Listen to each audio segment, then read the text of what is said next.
कोई नहीं, क्योंकि तू देहाती आदमी है। मेरियां तो टुर टुर के लत्तां 'ਚ खल्लियां पै गई। वाह वाह वाह। ओए बाली, ਉਹ ਜਦੋਂ ਦਾ ਤੇਰਾ ਇਹ ਕਜ਼ਨ ਆਇਆ ਹੈ, ਉਹ ਤੁਸੀਂ ਸਵੇਰੇ ਨਿਕਲਦੇ ਹੋ ਤੇ ਸ਼ਾਮੀ 7-8 ਵਜੇ ਵਾਪਸ ਆਉਂਦੇ ਹੋ। ਉਹ ਕਿਧਰੇ ਰਲ ਕੇ ਮੰਗਣਾ ਤੇ ਸ਼ੁਰੂ ਨਹੀਂ ਕਰਤਾ ਜੇ? ਫਿਕਰ ਨਾ ਕਰ ਟਿਬਰੀ, ਜਦੋਂ ਇਹ ਕੰਮ ਸ਼ੁਰੂ ਕੀਤਾ ਨਾ ਤੇਰੀ ਪਾਰਟਨਰਸ਼ਿਪ ਨਾਲ ਹੀ ਕਰਾਂਗੇ। ਕਿਉਂਕਿ ਜਿਹੇ ਜੀ ਤੂੰ ਪੈਂਟ ਸ਼ਰਟ ਪਾਈ ਹੈ ਨਾ, ਇਹ ਨਵੇਂ ਮੰਗਣ ਦੇ ਤਰੀਕੇ ਦੇ ਐਨ ਮੁਤਾਬਕ ਠੀਕ ਹੈ। ਫਿਰ ਰੋਜ਼ਾਨਾ ਗਾਇਬ ਕਿੱਥੇ ਹੋ ਜਾਂਦੇ ਹੋ? ਕਿਸੇ ਰੂਟ ਉਤੇ ਵੈਗਨ ਤੇ ਨਹੀਂ ਪਾ ਲਈ? ਵਾਹ। ਉਹ ਜੂਰੀ ਹੁਣ ਕਿੱਥੇ ਵੈਗਨਾਂ ਦਾ ਦੌਰ। ਤੂੰ ਇੱਕ ਵਾਰ ਸਾਡੇ ਨਾਲ ਸਰਕਾਰੀ ਦਫ਼ਤਰ ਦਾ ਚੱਕਰ ਲਾ, ਜੇ ਵਾਪਸੀ ਤੇ ਤੂੰ ਖੰਬੇ ਨਾਲ ਲੜਨ ਲੱਗ ਪਿਆ ਤੇ ਫਿਰ ਕਮੀ। ਹਾਏ ਵੈਸੇ ਹੱਦ ਹੋ ਗਈ ਯਾਰ ਬਾਲੀ, ਮੈਂ ਤੇ ਸੁਣਿਆ ਸੀ ਕਿ ਤੇਰੇ ਹੱਥ ਬਹੁਤ ਲੰਮੇ ਆ। ਬਿਲਕੁਲ ਠੀਕ ਹੈ। ਨਹੀਂ ਯਕੀਨ ਤੇ ਆ ਟਿਬਰੀ ਦੀਆਂ ਬਾਹਾਂ ਨਾਲ ਮੇਰੀਆਂ ਬਾਹਾਂ ਨਾਪ ਕੇ ਵੇਖ ਲੈ। ਹੈ ਉਹ ਬਾਵਾਂ ਨਾਪਣ ਲੱਗ ਪਏ ਹੋ, ਕੋ ਦਰਜੀ ਦੀ ਦੁਕਾਨ ਖੋਲ ਰਹੇ ਹੋ ਬਾਈ? ਖਵਾਜਾ ਸਾਡਾ, ਆ ਬਈ ਖਵਾਜਾ ਆਵੇ, ਸਾਡਾ, ਆ ਬਈ ਆਵੇ। ਖਾਰ ਖਾਰ ਖਾਰ ਖਾਰ, ਜਿਉਂਦੇ ਰਵੋ। ਅੱਜ ਖੈਰ ਹੈ 12 ਵਜੇ ਉੱਠਿਓ ਖਾਜਾ ਉਹ ਮੈਂ ਸਦਕੇ ਜਾਵਾਂ, ਖਾਜੇ ਦੀਆਂ ਰੌਣਕਾਂ ਹੀ ਤੁਹਾਡੇ ਨਾਲ ਨੇ। ਇਹ ਬਾਵਾਂ ਕਿਦੀਆਂ ਨਾਪਣ ਦੇ ਸੋ ਖੈਰ ਏ? ਫਿਲਹਾਲ ਤੇ ਖਵਾਜਾ ਸਾਹਿਬ ਸੜਕਾਂ ਹੀ ਨਾਪਣ ਨੇ ਆ। ਮਹੀਨੇ ਤੋਂ ਉੱਤੇ ਹੋ ਗਿਆ ਸੈਕਟਰੀਏਟ ਦਫ਼ਤਰ ਜਾਂਦਿਆਂ। ਉਹ ਤੇਰਾ ਹਲੇ ਕੰਮ ਨਹੀਂ ਹੋਇਆ। ਉਹ ਪੁੱਤਰੀ ਮੈਨੂੰ ਤੇ ਕਲਰਕ ਨੇ ਕਿਹਾ ਸੀ ਖਾਜਾ ਸਾਹਿਬ ਬੇਫਿਕਰ ਹੋ ਜਾਓ, ਬਾਲੀ का काम हो चुका है। ਵਾਹ। ਖਾਜਾ ਸਾਹਿਬ ਤੁਹਾਡੀ ਸਿਰਫ ਕਲਰਕ ਤੱਕ ਹੀ ਪਹੁੰਚ ਹੈ। ਹਾਏ ਜੋਰੀ ਤੋਂ ਮੇਰੇ ਕੋਲੋਂ ਹਲਕਾ ਜਿਹਾ ਵੀ ਮਾੜਾ ਹੁੰਦਾ ਮੈਂ ਤੈਨੂੰ ਬਹੁਤ ਕੁੱਟਣਾ ਸੀ। ਖਵਾਜਾ ਸਾਹਿਬ ਇਹਨੂੰ ਇੱਟ ਮਾਰ ਕੇ ਭੱਜੋ, ਇਹਦੇ ਕੋਲ ਭੱਜੇ ਹੀ ਨਹੀਂ ਜਾਣਾ।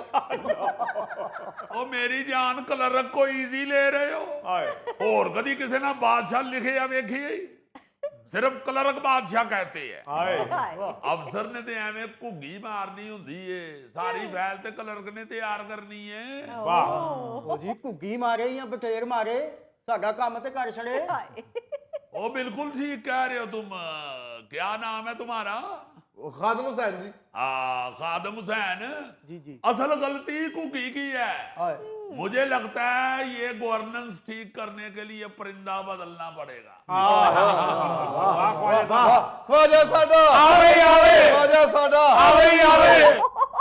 मेरा ख्याल है हुक्मरानों को कायल करना पड़ेगा कि कुगी को साइड पे करें और कव्वे से काम लें। अगर कव्वे से काम नहीं बनता तो हमारे पास टग्गा भी है।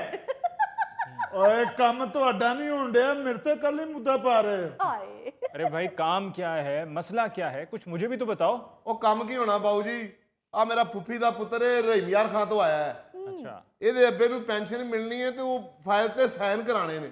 ओ 4 ਦਿਨ ਹੋ ਗਏ ਨੇ ਸਾਨੂੰ ਚੱਕਰ ਲਾਉਂਦੇ ਆ, ਉਹ ਗੋਸਾ ਵੀ ਨਹੀਂ ਆਉਂਦਾ ਜਿਹਨੇ ਸਾਈਨ ਕਰਨੇ ਆ।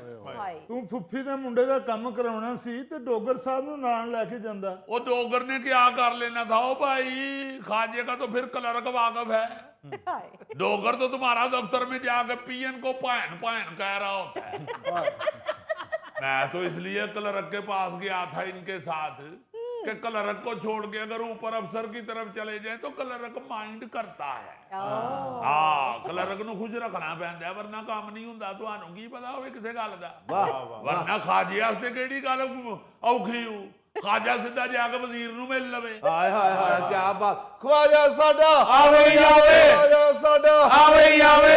ਹਾਂ ਇਹ ਵੱਖਰੀ ਗੱਲ ਏ, ਅੱਗੋਂ ਮਿਨਿਸਟਰ ਨਾ ਮਿਲੇ ਮਗਰ ਖਾਜਾ ਤੇ ਅੱਪੜ ਜਾਂਦਾ ਹਰ ਇੱਕ ਦੇ ਬੂਹੇ ਤੇ। ਲਓ ਉਹ ਖਵਾਜਾ ਸਾਹਿਬ, ਤੁਹਾਡੀ ਵਜ੍ਹਾ ਤੋਂ ਤਾਂ ਮੈਂ ਖਾਨਦਾਨ 'ਚ ਸ਼ੋਖੀਆਂ ਮਾਰਦਾ ਰਿਹਾ। ਇਹ ਤੁਹਾਡੀ ਵਜ੍ਹਾ ਤੋਂ ਮੇਰਾ ਕਜ਼ਨ ਲਾਹੌਰ ਆ ਗਿਆ। ਹਾਏ यार क्यों तुम सिफारिशें ढूंढते फिरते हो, अकेले क्यों नहीं जाते? क्या कहते हैं वो दफ्तर वाले?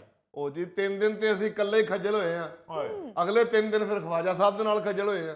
ਹਾਏ ਉਹ ਮੇਰੀ ਜਾਨ ਤੂੰ ਇਹ ਨਾ ਦੇਖ ਕਿ ਖਾਜਾ ਦੇ ਨਾਲ ਖੱਜਲ ਹੋਇਆ ਜਾਂ ਨਹੀਂ, ਤੂੰ ਇਹ ਵੇਖ ਕਿ ਖਾਜੇ ਨੇ ਨਾ ਧੁੱਪ ਦੇਖੀ ਹੈ ਨਾ ਛਾਂ। ਜਦੋਂ ਆਵਾਜ਼ ਤੂੰ ਕਰਾਈ ਹੈ ਖਾਜਾ ਫੌਰਨ ਉੱਠ ਕੇ ਤੇਰੇ ਨਾਲ ਟੁਰਿਆ। वाह वाह। बात तो ये है, देखे अवामी नुमाइंदा जो होता है उसकी यही बड़ी बात होती है कि वो साथ उठ के चल पड़े। ਕਿਆ ਹੁਣ ਕੰਮ ਕਰਨਾ ਨਾ ਕਰਨਾ ਅਲੀ ਮੁਮਤਾਜ਼ ਸਾਹਿਬ ਯੂ ਨੋ ਵੈਰੀ ਵੈਲ, ਇਹ ਤੇ ਫਿਰ ਹੁਣ ਅਫਸਰਾਂ ਦਾ ਹੀ ਕੰਮ ਹੁੰਦਾ ਨਾ ਜੀ। ਹੁਣ ਅਫਸਰ ਹੀ ਕਦੀ ਮੀਟਿੰਗ ਤੇ ਗਏ ਐ, ਕਦੀ ਆਇਆ ਹੀ ਨਹੀਂ, ਕਦੀ ਕਿਸੇ ਸੀਐਮ ਨੂੰ ਮਿਲਣ ਗਏ ਐ, ਕਦੀ ਸੈਕਟਰੀਏਟ ਦੇ ਕਿਸੇ ਵੱਡੇ ਅਫਸਰ ਕੋ ਪਹੁੰਚੇ ਐ। ਹੁਣ ਇਹਦੇ ਚ ਖਾਜਾ ਕੀ ਕਰੇ? ਵਾਹ ਵਾਹ ਹੁਣ ਖਾਜੇ ਨੇ ਅਫਸਰ ਦੀ ਕੁਰਸੀ ਦੇ ਉੱਤੇ ਕੋਈ ਗੂੰ ਤੇ ਨਹੀਂ ਸੋਟਾ ਨਹੀਂ ਕਿ ਅਫਸਰ ਉੱਠਣ ਜੋਗਾ ਹੀ ਨਾ ਰਵੇ। ਉਹ ਖਵਾਜਾ ਸਾਹਿਬ 600 ਕਿਲੋਮੀਟਰ ਤੋਂ ਆਇਆ ਜੇ, ਬੱਸਾਂ 'ਚ ਬਹਿ ਬਹਿ ਕੇ ਵੇਖੋ ਉਹਦੀ ਹਾਲਤ ਕਿਹੋ ਜਿਹੀ ਹੋ ਗਈ। हरी नजर आ रहे हैं बसा ने धुएं वजे ने मगर इसमें अब खाजे का क्या कसूर है? ਉਹ ਨਹੀਂ ਖਵਾਜਾ ਸਾਹਿਬ ਗੱਲ ਮੈਂ ਕਰਨੇ ਆ ਵੀ 600 ਕਿਲੋਮੀਟਰ ਤੋਂ ਆ ਗਿਆ ਤੇ ਅਫਸਰ 3 ਕਿਲੋਮੀਟਰ 'ਚ ਚੱਕਰ ਲਾਈ ਜਾਂਦੇ ਆ। अब यही तो असल मसला है। पंजाब का रकबा 2,05,000 मुरब्बा किलोमीटर, जो कि दुनिया के आधे ममालिक से ज्यादा है, और आबादी 13 करोड़, जो कि 180 ममालिक से ज्यादा है। तो अब आप खुद ही बताइए कि जब इतना रकबा होगा, इतनी आबादी होगी, तो एक अफसर कितने लोगों के काम कर सकेगा, उनके लिए वक्त निकाल सकेगा? वो तो पूरा ही नहीं उतरेगा। तो फिर मसाइल तो इसी तरह की बनेंगे ना। अच्छा जी, हाँ जी, सीधी सी बात है। इतने बड़े सूबे के लिए एक सेक्रेटेरिएट है, वो किस तरह से तमाम लोगों के काम कर सकेगा, उनकी मदद कर सकेगा, उनकी तवक्कुआत पर पूरा उतर सकेगा? नतीजा यही निकलेगा कि लोगों को बहुत दूर से आना पड़ेगा, 600 किलोमीटर दूर से आना पड़ेगा। जैसे कि आपका कज़न आया है इस उम्मीद के साथ कि काम हो जाएगा, लेकिन जब काम नहीं होगा तो फिर मायूस वापस लौटेगा। आप भले ख्वाजा साहब को साथ ले जाएं। आहा, और ऊपर से तारीख गवाह है कि ख्वाजा साहब के हाथ से कभी किसी का काम नहीं हुआ। ओए टिबरी, ओए तू कह रहे है तू कह ही देता है, ओ तू शर्म नहीं की थी कुछ भी? ओ ना मुरादा याद कर, जब तुम्हारी सास बीमार थी तो अस्पताल में बेड नहीं मिल रहा था, खाजे ही काम आया था।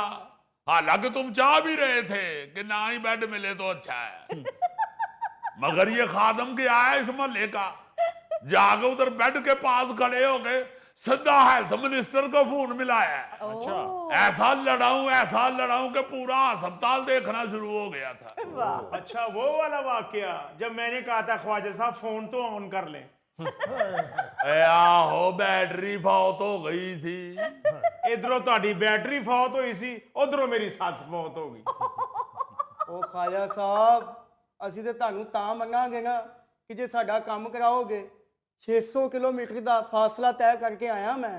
ਕੋਈ ਮਿਹਰਬਾਨੀ ਕਰੋ ਖਵਾਜਾ ਸਾਹਿਬ, 150 ਕਿਲੋਮੀਟਰ ਵਿੱਚੋਂ ਪੈਦਲ ਵੀ ਤੁਰਿਆ ਜੀ। अब देखे ना अली मुमताज साहब, ये है हमारी अनपढ़ और जाहिल अवाम। हर मुद्दा लीडर के ऊपर ही डालना शुरू कर देते हैं। चौथी बारी कह बैठा जी 600 किलोमीटर का फासला तय कर गया है, किन्ने किया इकट्ठा इना सफर करो, तुसी 200 करके कर लवो। जब तुहानू पता भी इकट्ठा 600 मीटर फासला तय करिए तो चक्कर आउन लग पैंदे ने।